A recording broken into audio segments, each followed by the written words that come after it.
poumons, sur notre peau, ils sont sur chaque chose qu'on touche et partout où l'on va. Ils sont un réseau interconnecté unique. On pourrait les décrire comme un troisième mode de vie. C'est un monde inconnu d'anciennes et puissantes formes de vie. Ce réseau de vie tout entier est connecté. Et il est connecté grâce aux mycètes, les champignons. Certains vont nous sauver, d'autres nous menacent, et on commence seulement à comprendre qui est quoi.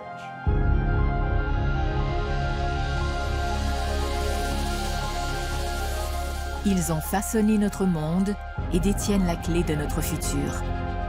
Voici le règne des fongies.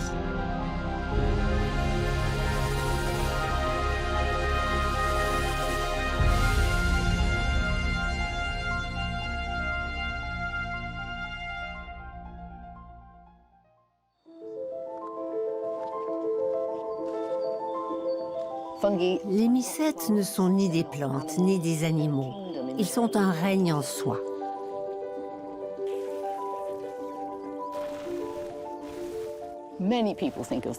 Beaucoup pensent qu'ils sont des plantes parce qu'ils ne bougent pas et qu'ils sont là à ne rien faire. Mais en fait, les mycètes sont beaucoup plus proches des animaux que des plantes.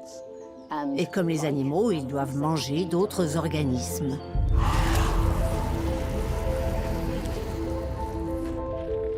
Lorsqu'on pense aux mycètes, on pense aux champignons.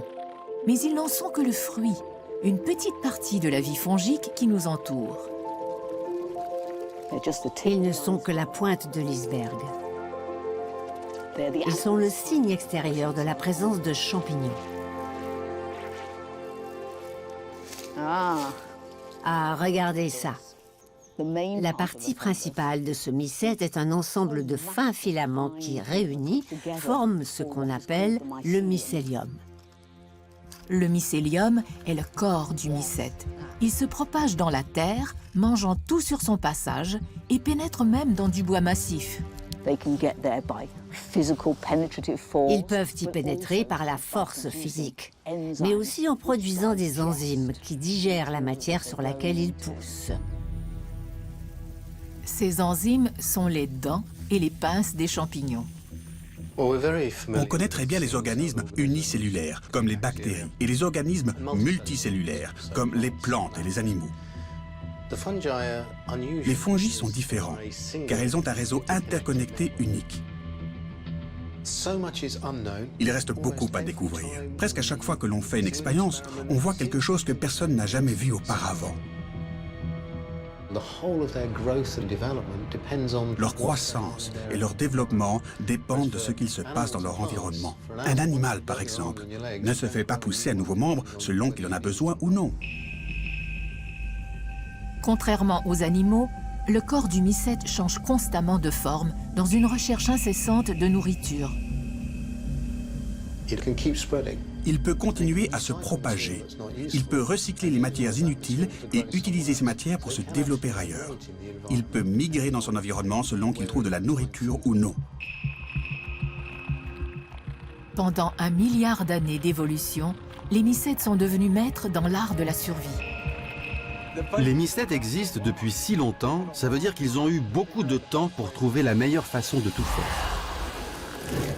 La meilleure façon d'être des meurtriers, la meilleure façon de tuer ceux qu'ils combattent. Ils ont 1 milliard d'années d'expérience, passées à apprendre la rude tâche de la survie. Nous avons beaucoup à apprendre de ce règne mystérieux. On ne connaît même pas 1% des quelques 5 millions d'espèces de mycètes. On ignore encore beaucoup de choses au sujet de ces organismes. À chaque fois que l'on respire des centaines d'espèces de mycètes. Et même les champignons qu'on étudie depuis des centaines d'années possèdent encore des éléments basiques qu'on ne connaît pas forcément à leur sujet. Les explorateurs microbiens Rob Dunn et Anne Madden veulent découvrir comment les mycètes peuvent changer nos vies. On n'a pas besoin d'aller dans des contrées lointaines parce qu'il y a de nouvelles espèces juste sous nos pieds. Chaque nouvelle espèce est la promesse de nouveaux composés qui pourraient devenir le meilleur antibiotique, ou d'un élément chimique qui pourrait guérir le cancer, ou d'autres choses dont on ne connaît pas encore l'application.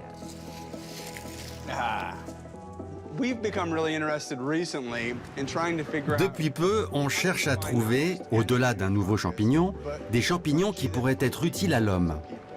Dans certains cas, un champignon pourrait servir à fabriquer de la bière. Dans d'autres cas, nous recherchons un champignon qui pourrait décomposer les déchets industriels et humains. On va avoir besoin des champignons pour traiter ces problèmes. On n'a pas encore découvert la plupart des trucs géniaux que la nature peut faire. On cherche donc systématiquement et on butine un peu. C'est génial. L'écorce est magique, on la soulève un peu et il se passe tellement de choses dessous. C'est un mystère microscopique à l'intérieur d'un mystère microscopique. On a besoin de quelque chose qui nous amène à comprendre tous ces mystères. Je crois que l'histoire évolutive nous sert de boussole pour nous guider. Elle nous oriente vers une direction. C'est l'histoire jamais racontée de la façon dont les mycètes ont façonné la vie sur Terre. Et pour le comprendre, nous devons retourner au temps de l'évolution.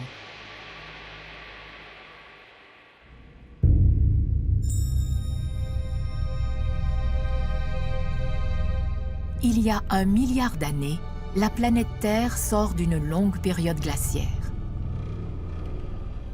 Le retrait des glaciers révèle un paysage aride.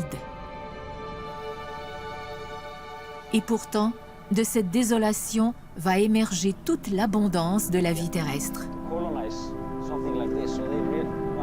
Nous trouvons dans les champs de lave d'Islande des preuves de ces premiers colonisateurs. J'ai vraiment envie de voir ce qui vit ici et voir ce qui est invisible. Il y a sur ces roches des signes qui montrent que des mycètes microscopiques faisaient partie des pionniers.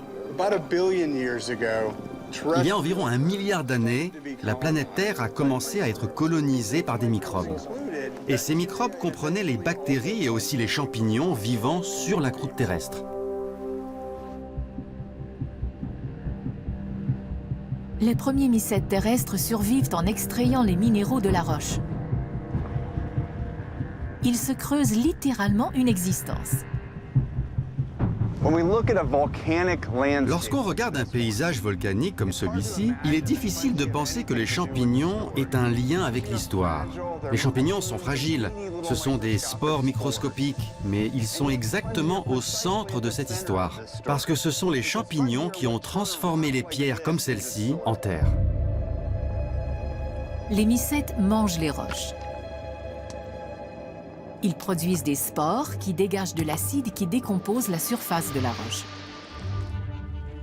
Ces filaments fongiques à croissance rapide, appelés hyphes, creusent la roche pour en extraire les minéraux.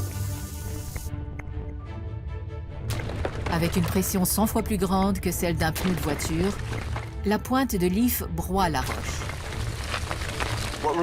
Ce qui nous intéresse, c'est une sorte d'activité minière moléculaire. C'est grâce à ce type de procédé que les champignons ont transformé les pierres en vie. En minéralisant les roches, les mycètes vont lentement préparer le terrain pour l'arrivée des premières plantes. Mais l'étape suivante, la colonisation de la Terre, fut très importante.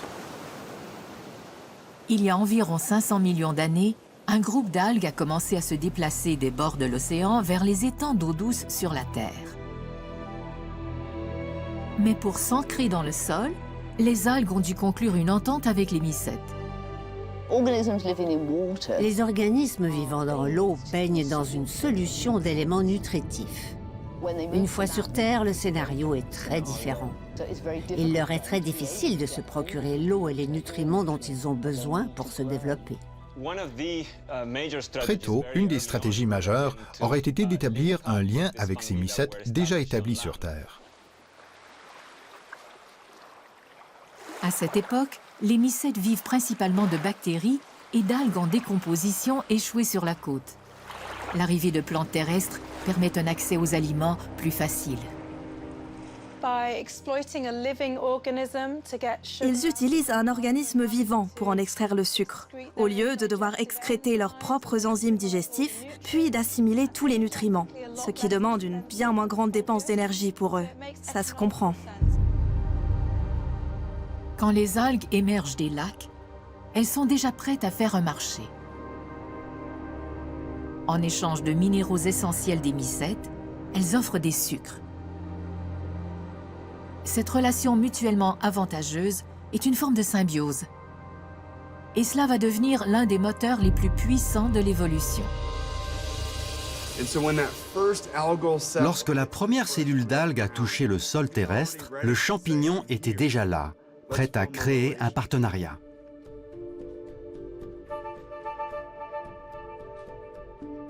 Le docteur Eric Homme, microbiologiste, a recréé cette histoire d'amour entre mycètes et algues. Même dans les relations humaines, je suis toujours fasciné de voir quelles personnes vont bien s'entendre et pourquoi. L'expérience du docteur Homme montre que même 500 millions d'années plus tard, les mycètes et les algues vont de nouveau travailler ensemble.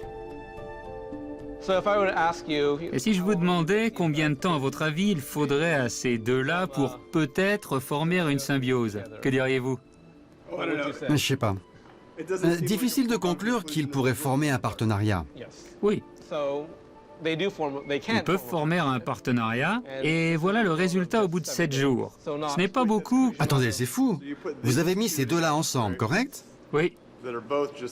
Ils détestent la vie et en 7 jours, vous obtenez ceci? Oui, ils se sont trouvés. Et donc le fait qu'ils soient ensemble signifie que l'algue s'est liée d'une certaine façon à l'if. Oui, en fait, ils sont attachés physiquement, comme accrochés l'un à l'autre. Ah, c'est génial! Je trouve ça fantastique. J'aime l'idée que vous recréez une relation qui a dû se produire. Oui. Eh oui, il y a de la beauté là-dedans. La symbiose entre mycètes et algues va ouvrir la voie à l'évolution de toutes les plantes terrestres. C'est le Big Bang biologique. Ce premier pas était important, le verdissement d'une terre si ténébreuse.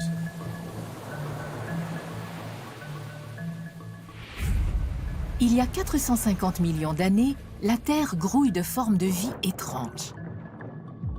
Mais la plupart se trouvent dans la mer. La terre ferme est dépourvue d'animaux, d'arbres et de plantes à fleurs. Seule la mousse recouvre les champs de lave et de simples plantes s'accrochent au bord des ruisseaux. Elles n'ont ni feuilles ni racines. Elles étaient donc réduites à rester près de l'eau parce qu'elles n'avaient aucun moyen de la stocker ou de la transporter. Comme leurs ancêtres les algues, ces premières plantes vont demander de l'aide aux mycètes.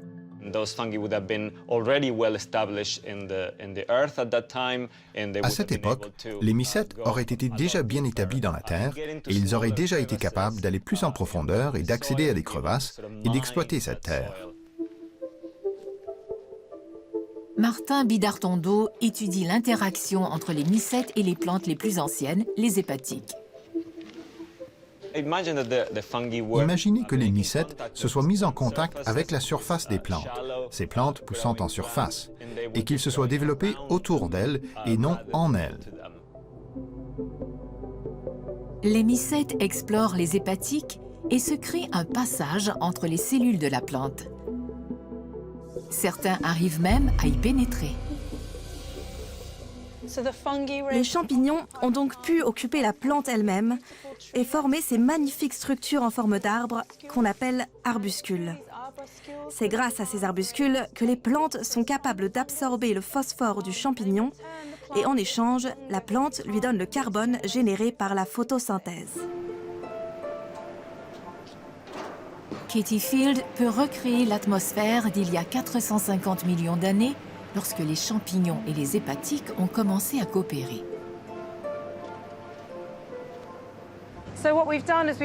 Alors, on a accru le niveau du CO2 à 3 fois son niveau actuel dans l'atmosphère. Regardons comment les hépatiques se comportent. Celle-ci est une de mes hépatiques préférées, la Treubia lacunosa. Et c'est une des plus anciennes plantes sur Terre. Elle est sûrement très semblable aux premières plantes terrestres d'il y a 400 millions d'années.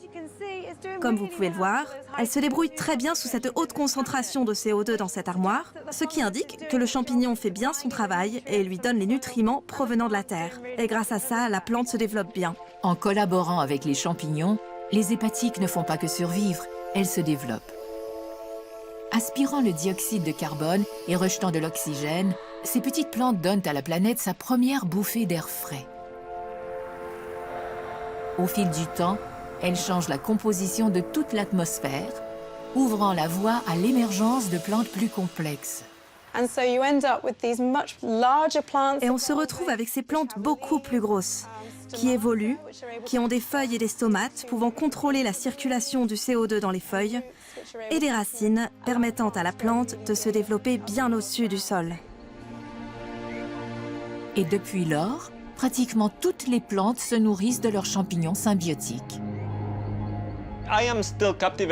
Je suis toujours captivé par l'idée qu'une plante qui est vivante et en bonne santé permette à un autre organisme de se développer entre ses cellules et dans ses cellules. Non seulement elle l'y autorise, mais en plus, elle en tire profit. Au final, les champignons ont aidé les plantes à passer de ces petites choses marginales au bord de l'eau à de grandes forêts et à un écosystème tout entier.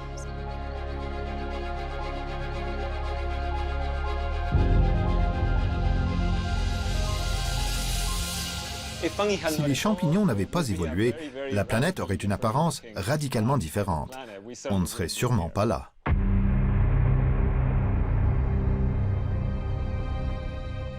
Bien avant l'arrivée des premières forêts, les champignons dominaient le monde. Pendant 50 millions d'années, de gigantesques organismes appelés prototaxites s'élevaient à 8 mètres au-dessus du paysage. Si étrange et inexplicable que les scientifiques en débattent depuis un siècle. Le prototaxite a été identifié comme du bois fossilisé. Et lorsque j'ai regardé les tissus de près, je me suis dit que ça n'était pas possible. Ça m'a intrigué et j'ai voulu découvrir ce que c'était. Il n'y avait rien de comparable dans les bois modernes, donc je me suis dit que c'était peut-être un champignon. Et je l'ai comparé aux champignons d'arbres actuels, les polypores. Ils ressemblent aux bois et ils sont très durs. Le docteur Francis Huber a passé sa vie à essayer de comprendre ces fossiles énigmatiques. Ce genre de structure n'est vraiment pas celle du bois. Ce sont des ifs, des tubes. Ça a l'aspect typique des champignons d'aujourd'hui lorsqu'on examine des polypores au microscope. On retrouve un agencement similaire de tubes de tailles différentes. Ces énormes champignons se sont propagés sur tous les continents.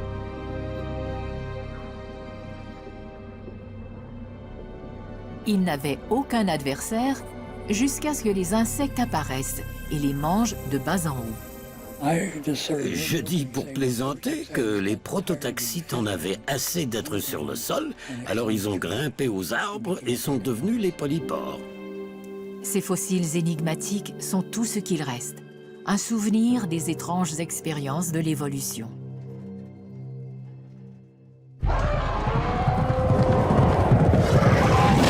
À l'âge d'or des dinosaures, la planète explose de vie. Les fougères arborescentes et les conifères configurent le paysage. Mais ce sont les champignons sous la terre qui rendent tout cela possible. Le champignon est un type d'organisme classique, loin des yeux, loin du cœur. Mais lorsqu'on y réfléchit, les champignons sont vraiment les organismes qui ont mis les plantes sur Terre.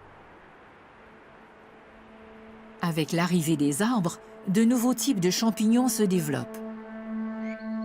Ils établiront un partenariat avec les racines des arbres et engendreront des forêts entières. Ceux-là sont des descendants de champignons qui sont capables de faire des choses très différentes dans la Terre, comparés aux premiers champignons qui ont aidé les plantes à coloniser la Terre. À la surface, ces nouveaux mycètes ont un corps de fructification, les champignons. Mais sous la surface, ils forment des réseaux complexes. Les scientifiques l'appellent le Wood Wide Web. En fait, il existe deux types de Wood Wide Web. L'un est formé de champignons décomposeurs qui désintègrent les débris végétaux et ils interconnectent beaucoup de déchets différents. Sans ces décomposeurs, la vie dans la forêt s'arrêterait en très peu de temps. Les champignons se nourrissent de morts et ce faisant, ils créent la vie. Ils sont les broyeurs à ordures de la nature. Ils décomposent les matières organiques mortes et en faisant ça, ils libèrent des nutriments. Et ces nutriments sont ainsi accessibles aux plantes pour continuer leur croissance. Autrement, tous les nutriments de la planète seraient emprisonnés dans la matière morte. Les champignons prennent tous ces éléments morts et les ramènent à la vie. C'est comme ça que tout renaît. Donc ce réseau de la vie est connecté, et il est connecté grâce aux champignons.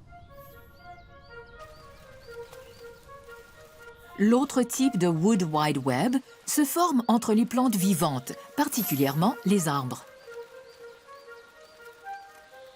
Ayant besoin de nourriture, les filaments fongiques appelés hyphes recherchent les racines d'arbres. Elles enveloppent la racine et certaines arrivent même à y entrer. Là, elles fourniront de l'eau et des minéraux en échange de sucre. Mais cela va bien au-delà d'un accord. La forêt entière est maintenant connectée grâce aux champignons. Si on calculait la distance parcourue par l'IF sous un seul pas, cela donnerait plus de 500 km d'IF. Un vaste réseau qui circule à travers tout ce dont la forêt a besoin.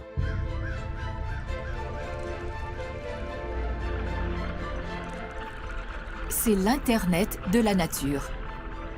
Une super autoroute de l'information qui permet aux arbres de communiquer et même d'envoyer des signaux de danger les uns aux autres. C'est comme si la forêt n'était pas composée d'arbres individuels, mais fonctionnait comme un super organisme.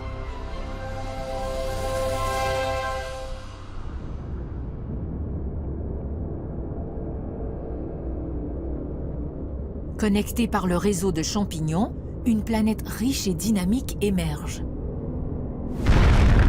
Mais des millions d'années d'évolution sont sur le point d'être balayées en un seul instant.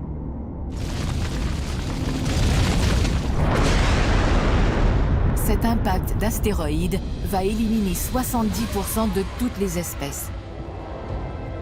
Mais le champignon, le survivant ultime de la nature, va tourner le cataclysme à son avantage.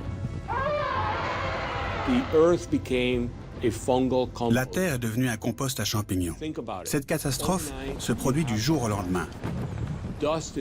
Il y a des nuages de poussière, aucune lumière du soleil, et il y a toutes ces matières végétales qui se décomposent. Les champignons peuvent alors se reproduire très rapidement. Dans cette étendue de mort, les champignons héritent de la Terre. Et plus incroyable encore, sans cette catastrophe, nous ne serions pas là. Un groupe d'animaux par ailleurs insignifiants, les mammifères, de qui nous allons évoluer, survivent. Ils sont immunisés contre le baiser mortel des champignons. Les mammifères ont un avantage intégré comparé aux reptiles. Ils sont chauds. Les reptiles sont plus enclins aux maladies fongiques. Mais le mammifère type, qui maintient sa température aux alentours de 37 degrés, crée une zone d'exclusion thermique pour les champignons. C'est une théorie intéressante. Si elle était juste, la température des animaux à sang chaud serait supérieure à la température tolérée par la plupart des champignons. L'équipe de Casadeval teste cette hypothèse. Donc, après 2 jours en culture à 25 degrés, qui est la température ambiante, et à 37 degrés, qui est la température humaine, on peut voir qu'il y a une différence au niveau de la croissance. Dans la boîte de pétri à 25 degrés, on peut voir que les 4 souches se sont développées. Mais dans la boîte de pétri à 37 degrés, on constate que 2 de ces champignons n'ont pas du tout poussé. C'est parce qu'ils ne survivent pas à 37 degrés. Et il se trouve qu'ils sont ceux qui ne peuvent pas infecter les humains. On peut voir la preuve de cet équilibre précaire entre la température et l'infection fongique chez les petites chauves-souris brunes. Des millions ont été décimés par l'arrivée d'un nouveau champignon. Les chauves-souris, comme nous, ont le sang chaud. Cependant, les chauves-souris hibernent durant l'hiver. Et lorsque leur température baisse, elles deviennent vulnérables à cette maladie fongique. Ce qui est intéressant, c'est que si l'on prend des chauves-souris infectées et qu'on les nourrisse, les réveille et qu'on laisse leur température augmenter, elles sont capables de lutter contre la maladie fongique. Mais lorsqu'elles sont froides, leur système immunitaire n'est pas suffisant. Le sang chaud des mammifères, dont le nôtre, a évolué en partie comme une réponse à la pression des champignons. On a en quelque sorte cuit les pathogènes du champignon. Protégés par leur haute température, les mammifères sont libres de se déplacer dans un monde dominé par les champignons. Il y a 10 millions d'années, le climat est devenu chaud et sec. Les forêts ont laissé la place aux prairies et nos ancêtres ont commencé à explorer la vie sur Terre. Leur destinée sera modifiée par le plus simple des champignons, la levure. Dans les arbres, on trouve beaucoup de fruits qui ne sont pas fermentés. Mais lorsqu'ils vieillissent et tombent sur le sol, ils peuvent être endommagés. La levure peut entrer dans le fruit et commencer une guerre contre les bactéries. Et comment se battent-ils contre ça? En produisant de l'éthanol. Donc, si vous vous adaptez à une vie au sol, vous aurez plus de chances de rencontrer des fruits fermentés que non fermentés. Mais manger des fruits chargés d'alcool lorsque vous êtes entouré de prédateurs n'est pas une bonne idée. Si vous mangez ce fruit fermenté et que vous ne pouvez pas métaboliser l'éthanol, vous devenez ivre, en état d'ébriété. Est-ce vraiment une bonne stratégie de survie lorsque vous parcourez la forêt entouré de prédateurs ou que vous vous battez contre d'autres animaux? Probablement pas.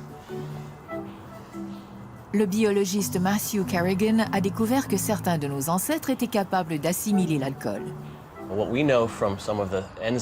qu'on a appris des enzymes qu'on a étudiées, c'est que nos ancêtres, avec ces singes et aussi les gorilles, ont subi une mutation qui leur a permis de très bien métaboliser l'éthanol.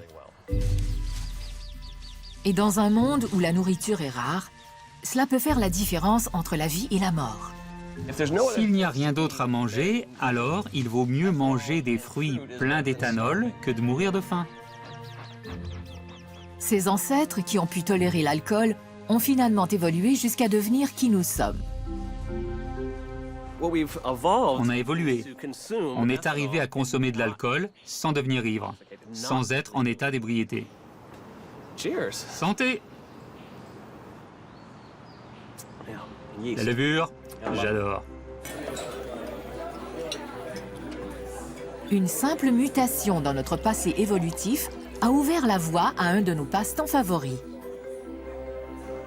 Et depuis ce moment, notre histoire est étroitement liée à la levure.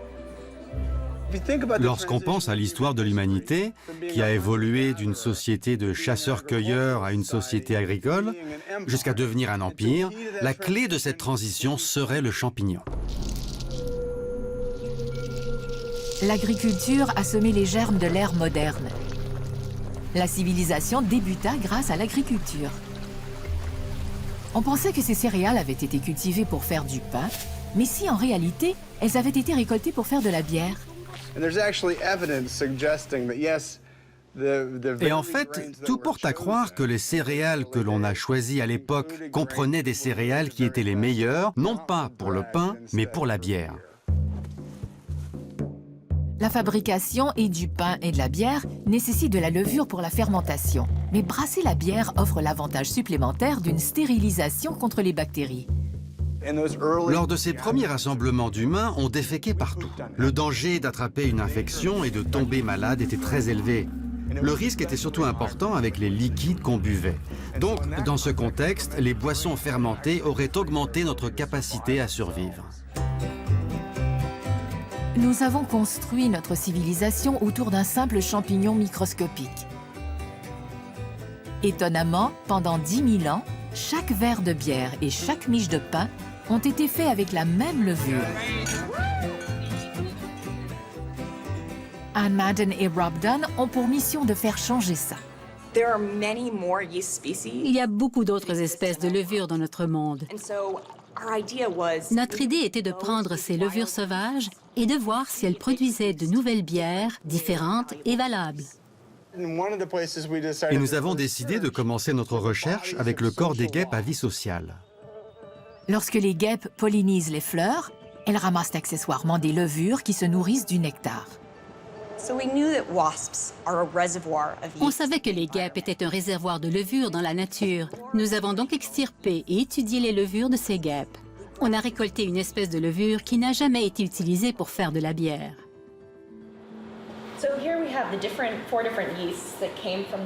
Donc ici, nous avons 4 levures différentes prélevées de différents arthropodes que nous étudions. On peut voir que ces levures sont très différentes. Elles ont produit différents pigments et elles ont toutes des odeurs différentes. Celle-ci a des notes un peu fruitées. Oui, et ça risque de se retrouver dans la bière. Il faut donc garder ça en tête quand on l'examinera. La plupart des levures ne peuvent pas produire d'alcool, et si elles en produisent, ça donne une odeur et un goût horribles. Alors non, pas celle-là. C'est pas très gentil, c'était un piège. On avait vraiment peu de chances de succès, mais on a trouvé quelques levures qui ont la caractéristique remarquable de produire de l'alcool. Je les ai donc envoyées à notre brasseur et je ne m'attendais vraiment pas à un résultat. Il y avait peu de chances que ça fonctionne, mais quelques semaines plus tard, j'ai reçu un mail de John me disant que la levure avait produit de la bière. Oui, la levure provenant du corps des guêpes sert maintenant à produire de la bière et vous êtes sur le point d'y goûter. Je ne sais pas trop quoi en penser. Est-ce que je devrais être content? D'accord, c'est parti.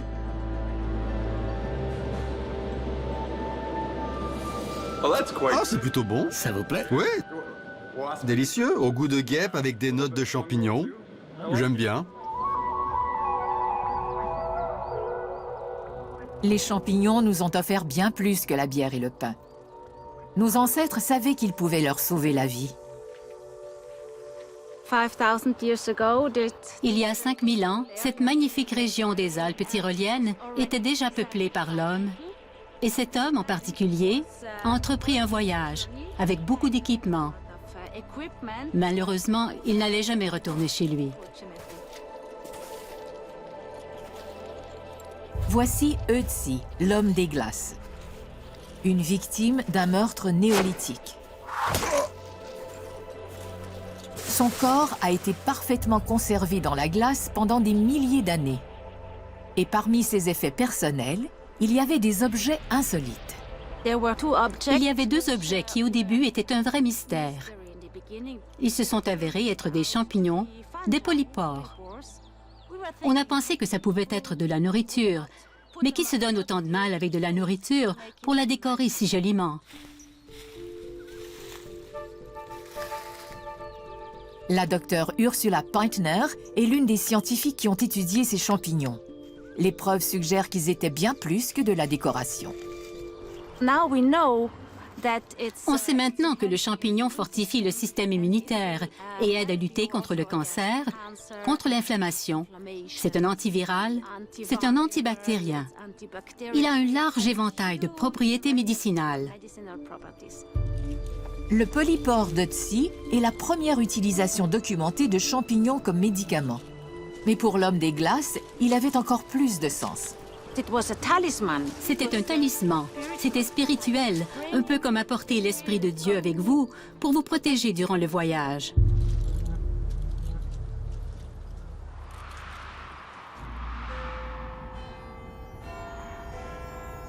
Dans la culture occidentale, le pouvoir médicinal des champignons va bientôt être oublié. C'est un simple accident qui le ravive. En 1928, des spores fongiques sont transportées par le vent à travers la fenêtre d'un hôpital de Londres. Elles atterrissent dans une boîte de pétri dans le laboratoire d'Alexandre Fleming. Ce champignon appelé pénicillium va changer l'histoire de l'humanité. Il a regardé dans l'une de ces insolites boîtes de pétri et l'interface entre la bactérie et le champignon était une zone où rien ne poussait. Il s'est rendu compte que c'était la zone où le champignon produisait des enzymes, des produits chimiques, qui étaient à l'extérieur du champignon et qui tuaient la bactérie. C'est la base de la découverte des antibiotiques. Tout au long de l'histoire, l'humanité a été décimée par des épidémies bactériennes mortelles. Mais depuis la première pilule de pénicilline, la population mondiale a triplé.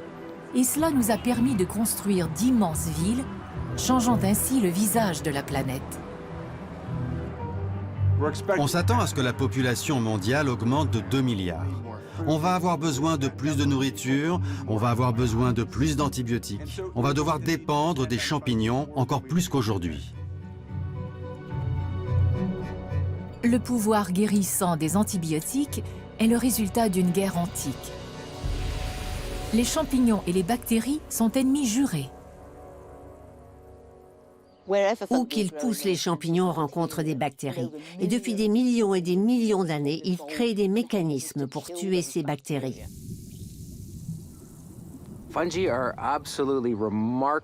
Les champignons sont des chimistes remarquables. Ils produisent des molécules presque impossibles, en fait totalement impossibles à reproduire en laboratoire de nos jours. Mais les bactéries évoluent constamment. Et en conséquence, nous sommes maintenant face à une crise mondiale de résistance aux antibiotiques. À moins de trouver une solution, des centaines de millions de personnes vont mourir. Le défi est que nous n'avons pas de nouveaux médicaments. Nous devons trouver de nouvelles façons de résoudre ce problème. Le microbiologiste Jerry Wright s'est demandé si les champignons avaient développé des moyens de combattre la résistance bactérienne. Cela voulait dire retourner à la Terre et chercher un composé qui nous aide à préserver nos antibiotiques. Bonjour tout le monde, je vais vous apporter plus de terre. Elle provient de l'arrière de l'université.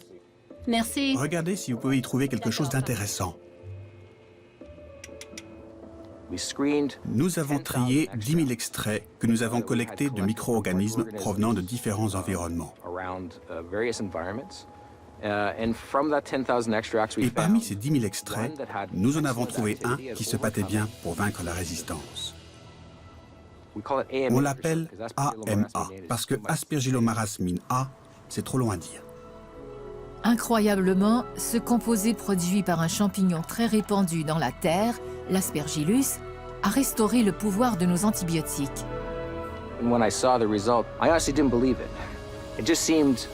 Lorsque j'ai vu les résultats, je n'y croyais pas. Ça avait l'air un peu trop facile à faire.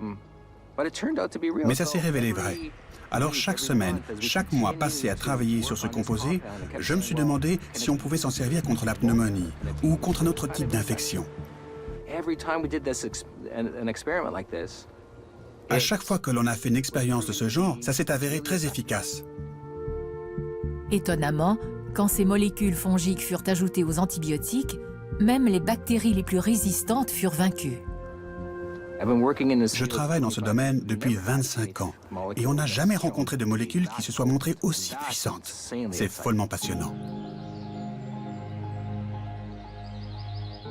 Le renne des mycètes est l'usine de produits chimiques de la nature qui offre d'immenses bénéfices à l'humanité. Déjà, 10 de nos 20 médicaments les plus utiles sont dérivés de champignons, dont les immunosuppresseurs et les statines qui font baisser le taux de cholestérol. Beaucoup de nouveaux médicaments auxquels nous pensons proviennent des champignons. Donc dans la vie de tous les jours, nous nous appuyons beaucoup sur la magie de ces composés. Les scientifiques étudient maintenant les bénéfices d'un large éventail de champignons pour leurs propriétés anti-inflammatoires, anticancéreuses, antioxydantes et immunostimulantes. Le défi en tant que scientifique est de comprendre pourquoi ils font ça, comment on peut l'exploiter et augmenter nos chances de trouver ce que nous voulons. Avec des millions de candidats potentiels, la recherche de champignons bénéfiques demande un ingénieux travail de détective. Ce qu'il y a d'intéressant, c'est qu'il y a beaucoup d'insectes dont on sait qu'ils contiennent probablement des champignons utiles, mais il y en a beaucoup d'autres que personne n'a jamais étudiés dans le cadre des champignons. On a commencé à rechercher des insectes à vie sociale qui, comme nous, font face à des pathogènes microbiens qui seraient ravis de détruire leur société au complet. Oh, regardez ça! Un candidat prometteur est la pire ménagère de la nature, la fourmi Aphaenogaster rudis. Apparemment insensible aux problèmes d'hygiène, ces fourmis vivent entourées de déchets et de cadavres en décomposition. Juste à côté des larves et des œufs, on trouve des excréments de fourmis, des squelettes de fourmis, des fourmis mortes. Ça veut sûrement dire que ces fourmis font quelque chose d'intéressant. Plaçons ça dans le contexte de notre vie. Si vous aviez dans votre chambre des excréments et des cadavres, vous vous poseriez immédiatement des questions sur la façon dont ils sont arrivés là, mais aussi sur les pathogènes, non? Comment éviter que les pathogènes associés à ces choses vous tuent? Ici, on récolte des fourmis, mais aussi une partie de leurs déchets. On veut savoir si on trouve dans leurs déchets un champignon qui serait utile en tant qu'antibiotique, mais aussi savoir ce que les fourmis pourraient utiliser pour détruire les déchets dans leur fourmilière. Au laboratoire, Anne Madden récupère le champignon trouvé sur les fourmis, ouvrant la porte à un monde encore jamais vu auparavant. Ça, c'est ma partie préférée parce qu'on ne sait jamais ce qui va se développer de ces insectes dans une boîte de pétri. C'est une diversité incroyable pour un seul insecte. On voit différents champignons ici, mais il est probable qu'il y a plus d'espèces ici que ce qu'on peut voir. Mon plus grand espoir est que ça contienne un champignon qui produirait un antibiotique ou qui nous permettrait de décontaminer les déchets humains. On ne sait pas encore ce qu'ils sont, n'est-ce pas? Oui, on doit donc faire plus de séquençage génétique pour savoir qui ils sont et ensuite ce qu'ils font. Ça me donne des fourmillements de ne pas savoir. J'en fais trop? Désolé. Nous avons à peine commencé notre voyage au sein du mystérieux royaume des champignons. Il y a des merveilles à découvrir partout où nous effectuons nos recherches. Si on pense à plusieurs de nos problèmes et aux défis qu'ils représentent, les champignons offrent un grand réservoir de possibilités par leur maîtrise de la chimie et par leur diversité. Les champignons sont les grands survivants de la nature, ce qui fait d'eux des alliés puissants et parfois même des ennemis redoutables. Une épidémie sur la côte ouest du Canada est une mise en garde contre la puissance meurtrière des champignons.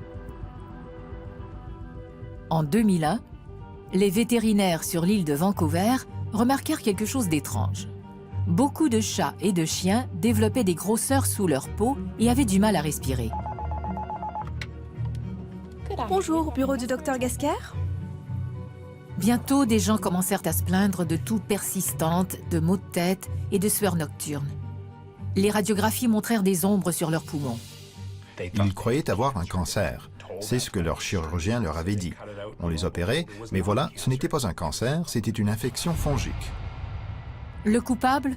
Le Cryptococcus gattii, un mycète relativement inoffensif, uniquement rencontré jusqu'à présent dans des pays tropicaux comme l'Australie. Comment était-il arrivé jusqu'ici? On ne savait pas. C'est un peu comme un roman policier pour le découvrir. Ce qu'on voit vraiment quand on étudie les champignons, c'est l'évolution elle-même. La professeure Bartlett est chasseuse de microbes. Quand un nouveau pathogène humain apparaît, c'est à elle de le localiser dans la nature.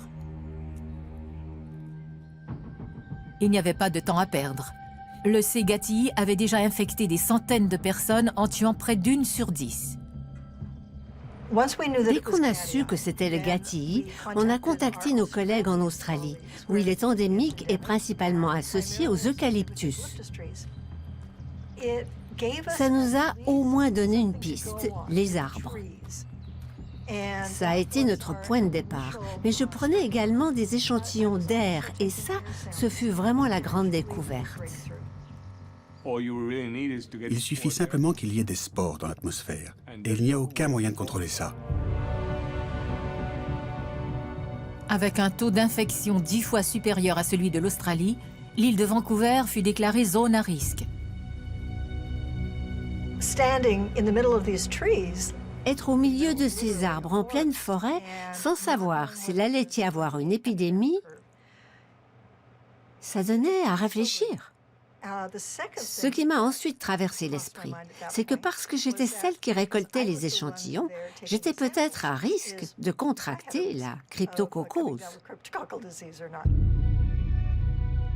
Ce qui rendait le gâtillis effrayant, c'est qu'il infectait des gens en bonne santé.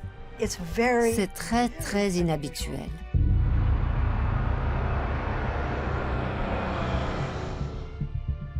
Non détectée, cette infection peut être mortelle.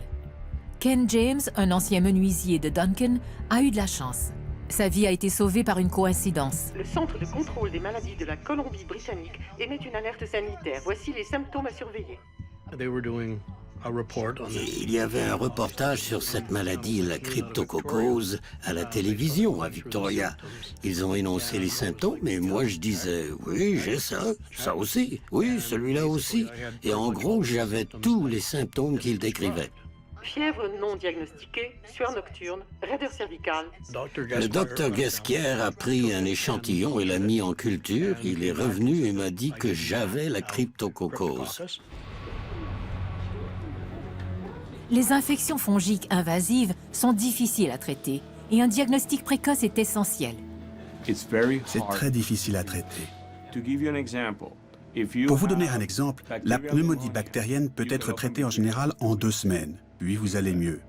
Une maladie fongique requiert souvent un traitement de plusieurs mois. J'ai pris des médicaments pendant 1 an. Si je n'avais pas vu ce reportage, je ne serais sûrement pas ici à vous parler. Des gens en sont morts. Tout le monde n'a pas autant de chance que Ken. L'infection peut être meurtrière lorsque le champignon passe des poumons au cerveau. Il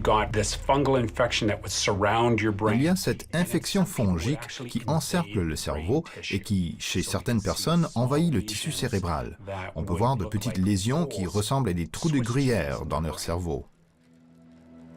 Mais comment une levure qui vit une vie agréable sous terre peut-elle envahir et tuer des humains en bonne santé? C'est à cause de l'écologie du sol. Il y a d'autres organismes là, parmi lesquels les amibes. Ce sont des animaux. Elles se déplacent et elles mangent d'autres organismes. C'est leur source de nourriture. Mais dans une course à l'armement évolutionniste, le cégati s'est construit un bouclier protecteur pour éviter d'être mangé. Maintenant, placez ce concept au niveau du corps humain. Les humains ont un système de défense principal appelé les globules blancs.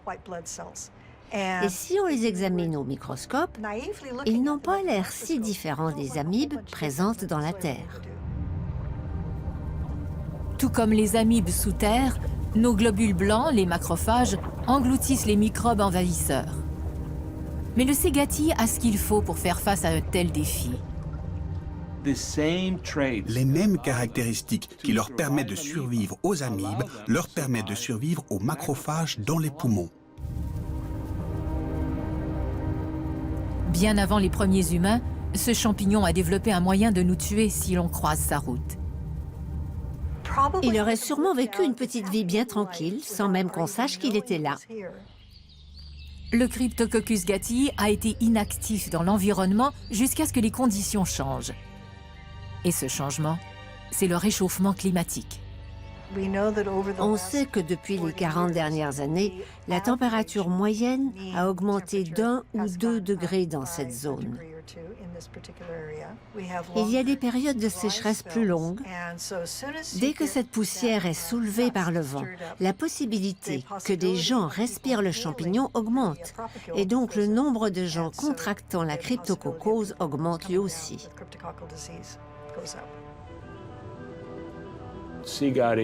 Le cégati se déplace. Il était limité à l'Australie et tout d'un coup, ça devient un problème mondial. Il se propage aux États-Unis. On pense qu'il s'est établi sur ce continent et on risque d'en entendre beaucoup parler. L'épidémie de Vancouver est une mise en garde dans un monde qui se réchauffe. S'ils en ont l'occasion, les mycètes sont toujours prêts à envahir de nouveaux territoires, nous inclus. C'est vraiment par chance que les humains en général n'ont que quelques champignons pathogènes. Parce qu'il y a peu de champignons pathogènes qui survivent à 37 degrés, c'est-à-dire la température du corps humain. Cela nous a sauvés. Mais alors que la planète se réchauffe, de plus en plus de champignons sont forcés de s'adapter à ces nouvelles conditions. Donc les organismes qui sont inoffensifs aujourd'hui, parce que notre température les repousse, risquent de devenir de nouveaux pathogènes. Les champignons vont continuer à évoluer de façon imprévisible. Les ignorer est une occasion manquée et une grave erreur.